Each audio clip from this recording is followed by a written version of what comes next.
Okay, welcome to Practice on Fire podcast. Meet our next guest. Tim, why don't you tell us who you are, where you're from, and what you're doing here? Yeah, hey, this is an honor, Mike. Thanks for having me on. Uh, I'm in a little town called Scotts Valley, California. It's in the Redwoods, just south of San Jose, Silicon Valley area. And what uh, what I'm talking about is dental marketing and a specific type of dental marketing that's focused on a very particular type of patient and works for a very specific type of dentist.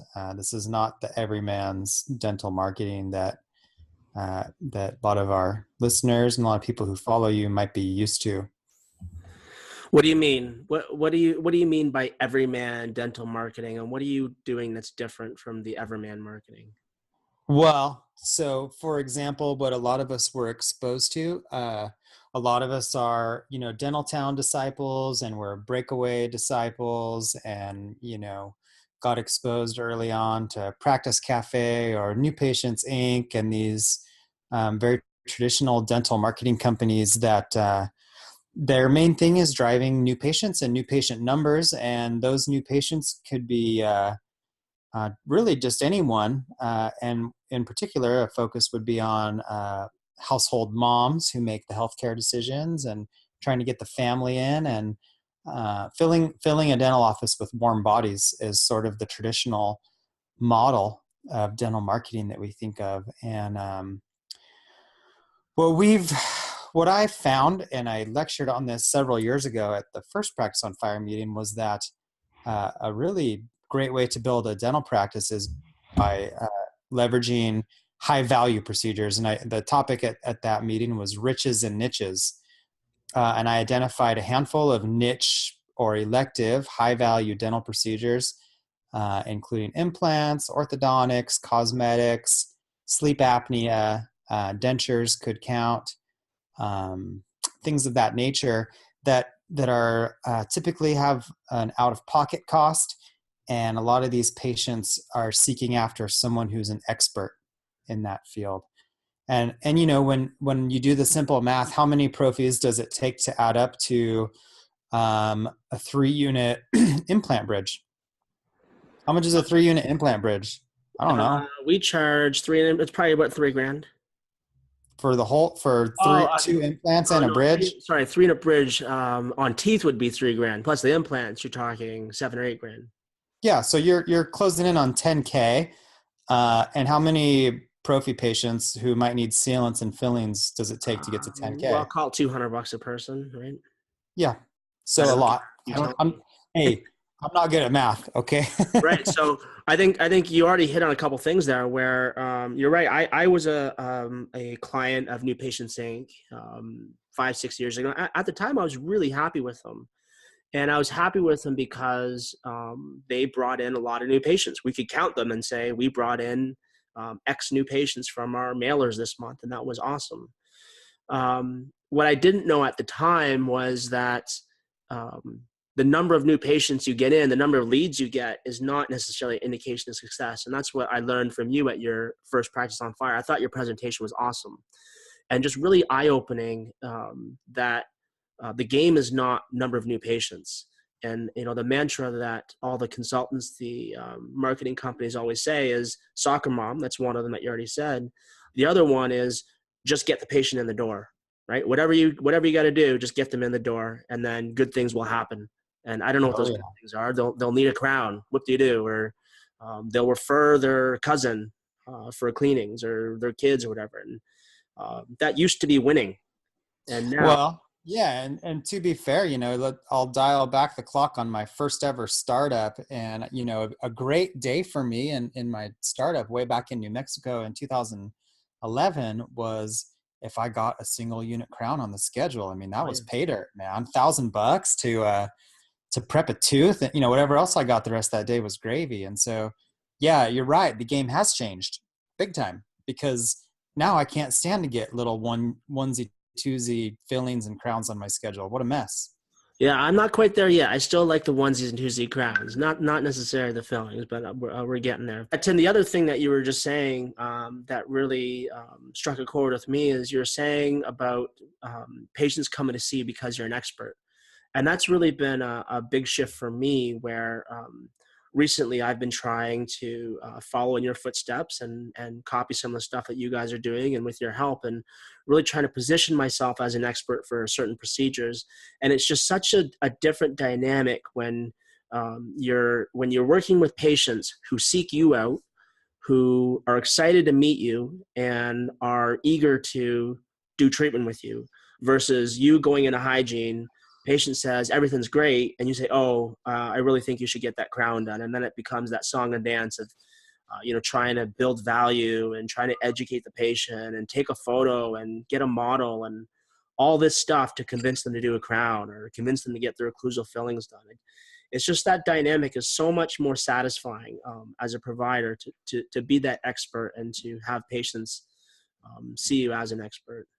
Yeah, and what the deal is there is that those people who need an implant or who have a cosmetic need, they have a pain point. The person who has an asymptomatic marginal ridge crack on number 18, they have no desire, they have no goals for that tooth, and so when you tell them there's something wrong with it, nothing resonates there. And that's what, like you said, trying to build value for someone who doesn't have a perceived need is that's a tough sell. It's a tough sell. It's not just a tough sell, but it's just that grind, right? It's like going into hygiene again. And I mean, I don't know about you, but there's days when I go in and I just don't want to talk to anybody. I'm like, okay, you know what? That tooth could probably use a crown. We could probably replace that filling, but man, I just don't have the energy to have this conversation for the 10th time today. No. So what do? You say, yeah, there's that, Well, there's keep an this, eye on it. do it on your schedule, just file that away. If you want to get it done, great. If you don't, I'll see you in 6 months. I have that conversation every day. Oh It's yeah, great. all the time. Now, the other thing that came to my mind is you and I are both big fans of Perry Marshall, the author of The Marketing Guru. And when we're talking about these types of cases, he has a saying in his marketing called racking the shotgun. So I wonder if you can just explain to our listeners, what does that mean? What does racking the shotgun mean, and how does that apply to dental marketing? Yeah, so I might butcher this a little bit, but the analogy he gives, I believe you might remember better, but walking into a bar or Yeah. a crowded restaurant and sliding the rack on a shotgun, you're going to get a whole bunch of people's attention, right? Um, Sliding the rack on the shotgun for us with these elective niche-based procedures um, is using a headline or using a lead magnet that resonates with the intended audience. For example, someone who has maybe they have a cosmetic need, maybe they have a chipped front tooth or they have an ugly gap in their teeth or whatever, and you have a headline that gets in front of their face, whether it's on TV, internet, or whatever, that talks about being embarrassed to smile. That's racking the shotgun for that person. You're not talking about veneers. You're not talking about ortho. You're talking about what keeps them up at night. You're talking about something deep and raw for them, because these people think about it. They do. Right. And what I love about this mindset of racking the shotgun is it's completely different than what we were taught. Right. We were taught to be general family cosmetic dentistry. Come see us. We're gentle. We're friendly. We treat you like family. That's Extended hours. right. That's the complete opposite of racking the shotgun. That's trying to be everything to everyone. And racking the shotgun is all about, to me, what it means is you're sending that message that when you're in the bar, crowded bar, and you rack that shotgun, 99% of people in the bar don't even hear it. Right? They're oblivious. They're distracted by their drinks or their friends. But there's that 1% that hears that and just perks up and hears that signal and responds to it. So when That's you guys perfect. are doing your marketing, What I love about what you guys are doing is you're not trying to be everything for everybody. You're just trying to send that headline that racks a shotgun and just catches that one person out of a hundred's attention. But you have that person's full 100% complete attention. That's beautiful. Yeah. And that's interesting that you bring that up, because one of the things that Perry Marshall, who you mentioned, is known for is saying that the sales process is a process of disqualification. And so, yeah, you don't want everyone in the bar to hear you, right? Or you don't want every warm body in your zip code flooding your office. If you could find just the one or two that have the need and have the means to see it through, right? So when you're talking about, that's another great line. Sales is a process of disqualification, and one of the ways you're talking about doing that is through headline, just a headline or a photo that grabs somebody's attention. What are the other ways that you guys are working on to qualify patients? Yeah, a really effective one is the use of quizzes and virtual consultations. And what that does for us, that gets the person to identify their pain points, identify their goals, and then one of the really key questions on there is asks them to identify their level of readiness, emotionally and financially, to pursue a solution. So every digital lead that hits my inbox, I can rank it A, B, C, or D. And an A would simply be someone who identified their need, identified their goal, and says, I'm ready to get started on this now.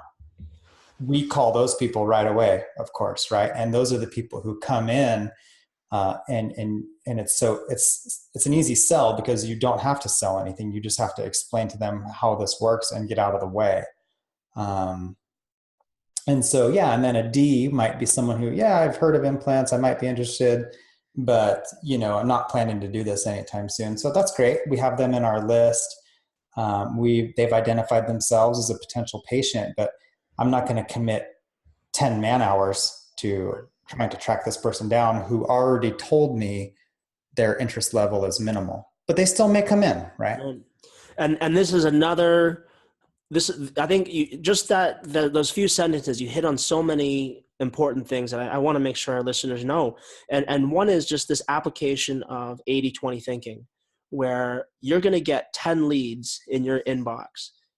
You're not going to treat all 10 of those leads the same, right? There's probably 2 or 3 of them that are your A leads, and you're going to put a lot of personal time and attention on those ones.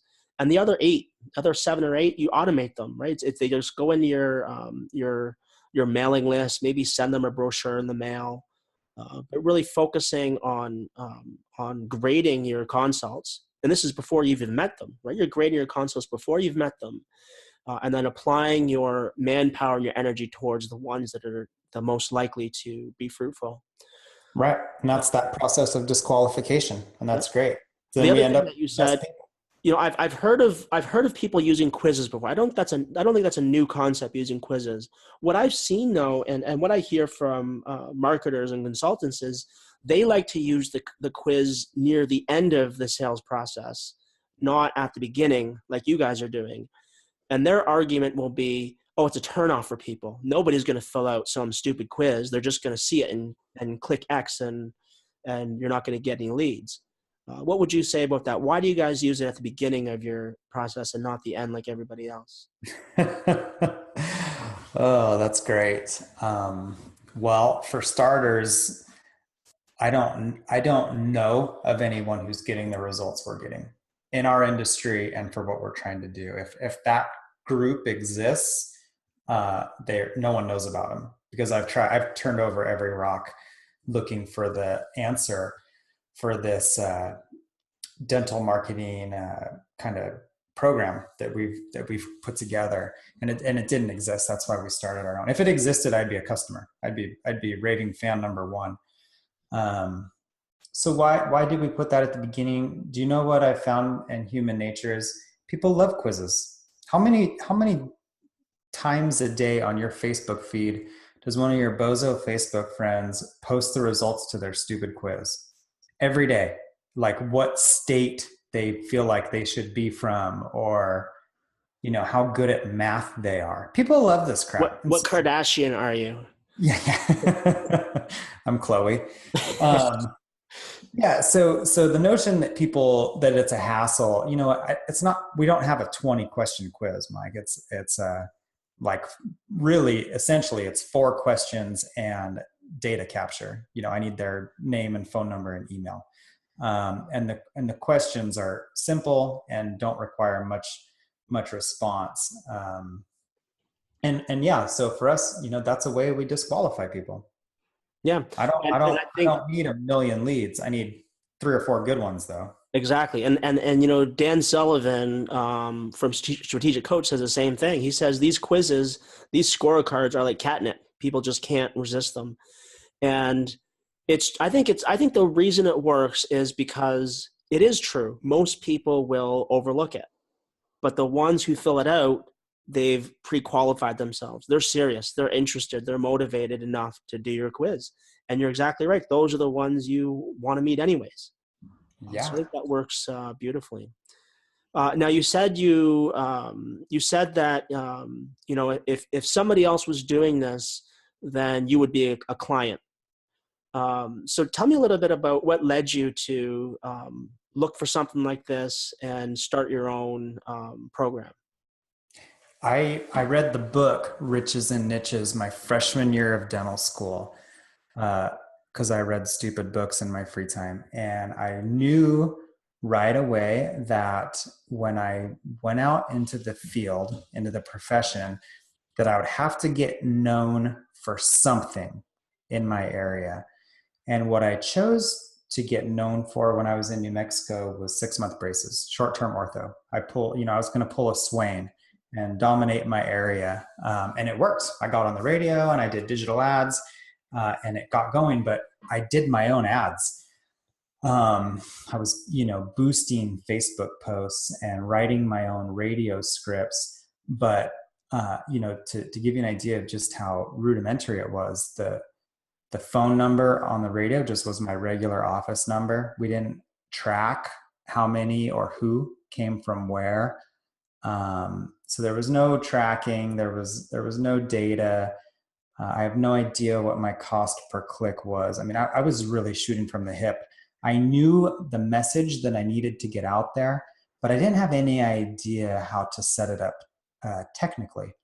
And so I started looking into Facebook marketers, and I found a whole bunch of Facebook marketers that can do Facebook marketing, but they couldn't deliver my message authentically. Okay, they couldn't take my emotions and create an effective ad campaign, much less connect it to a great landing page with automated follow-up, and link together all these other parts. And that's really what it came down to, is I needed to be able to link all the different marketing assets that I had across different media channels in an effective way that built on each other. So now I've really focused a lot on implants. And if you live within 50 miles of my dental office here, you've seen me on TV multiple times. And I've come across your Facebook feed multiple times, and you've gotten mail from me in your inbox, in your mailbox at home, physical mail.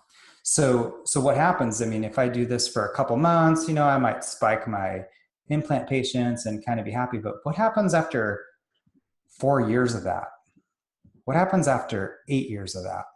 What about 12 years of these people in this area hearing not an overbearing message, but hearing the same mantra over and over, that implants, Dr. Rauch, implants, Dr. Rauch, implants, Dr. Rauch, broken teeth, Dr. Rauch, missing teeth, Dr. Rauch, loose dentures, Dr. Rauch, over and over, and everywhere they turn.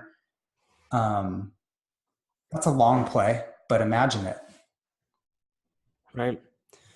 And it's really like brainwashing your community to think your name is synonymous with loose denture unhappy with my smile, broken teeth. And one day those people will break a tooth or lose a tooth or have a need, and they're going to remember your name. Yeah, And absolutely. and they're not going to remember general family cosmetic dentist, right? They're going to remember broken tooth, Dr. Rauch. Beautiful. Hey, give me like the 30-second summary of what you're the best in the world at. What are you an expert at? Yeah. Okay. I'll make this quick. If you want to build a practice on high margin, high value procedures such as implants, orthodontics, cosmetics, or sleep apnea or sedation, what we are the best at is creating a comprehensive digital and traditional media marketing campaign that builds your authority in your area to become the go-to expert for your chosen discipline. So Tim, that's great information. A lot of stuff you've said. What's the one thing though? What's the one thing that you hope that people listening will go home with and remember after listening to your podcast? Absolutely, and that's easy. That's that you should build your personal brand and the brand of your practice by being known for something that has value to the people in your community, such as implants or cosmetics. You become known as an expert in a given discipline, and then you put yourself above everyone else. Okay. Um, Now imagine there's somebody out there listening and they're thinking, oh, that's awesome. That sounds like a great idea. I want to do that one day. I'm going to do that. What do you think is the number one roadblock that they're going to run into if they start to try to execute this?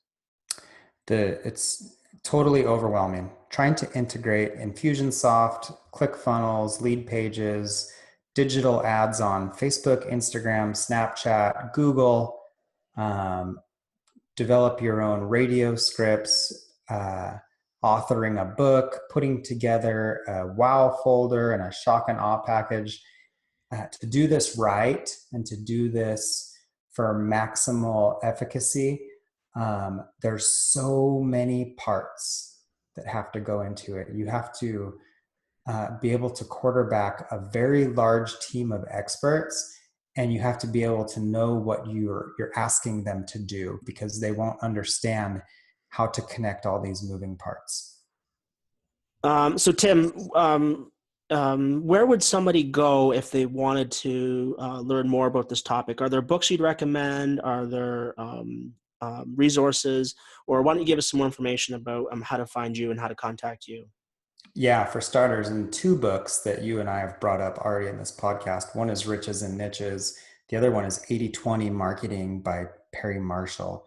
Those are two books that have had a profound impact on me and the way I've kind of gone in my career. Our company, that the marketing company that I started with Eric Jones and Nate Giel, is called Advanced Practice Builders. Go ahead and look us up. You can find us, just Google Advanced Practice Builders for dentists.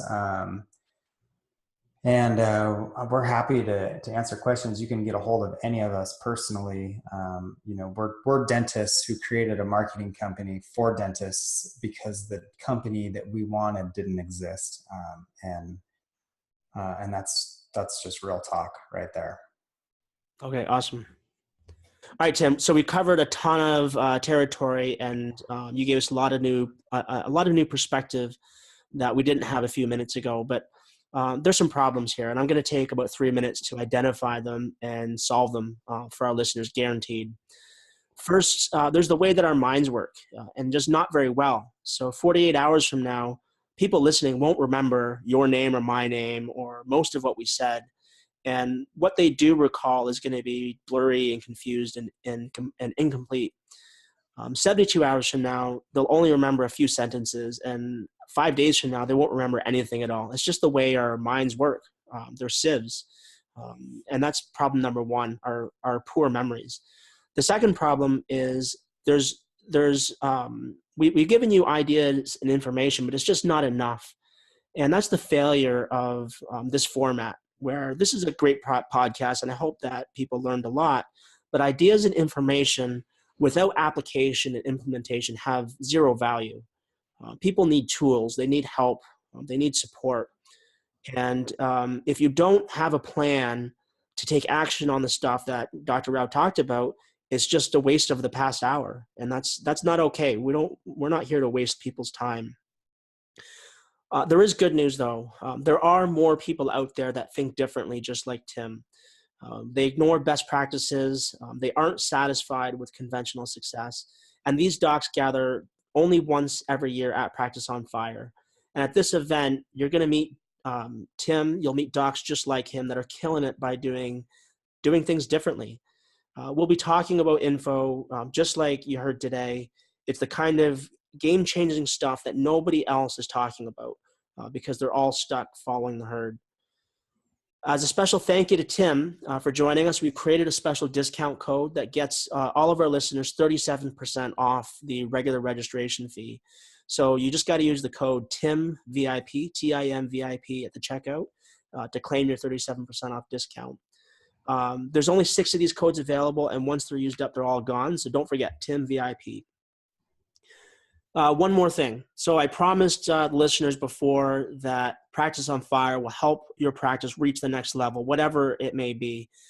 And I'm sure you've heard these claims before, but unlike any other event, we literally guarantee it. And if you don't love our event, just let us know. We'll gladly refund every single penny you paid for registration. That's how confident we are. And on top of that, we'll reimburse you. We'll write you a check for your travel expenses. So you've literally got nothing to lose, and there's no other event that will make that promise to you. So check us out. Go to practiceonfirelive.com. Use the code TIMVIP for 37% off, and if you're one of the next 6 people to sign up. While you're on the site, you can check out the rest of the lineup. You can check out our plans for helping our friends and neighbors in Puerto Rico that are still recovering from the devastating hurricane. And also check out our super exclusive, super exciting guest speaker who is a real, true American superhero. So practiceonfirelive.com, check it out. We'll see you on our next episode of Practice on Fire, the podcast.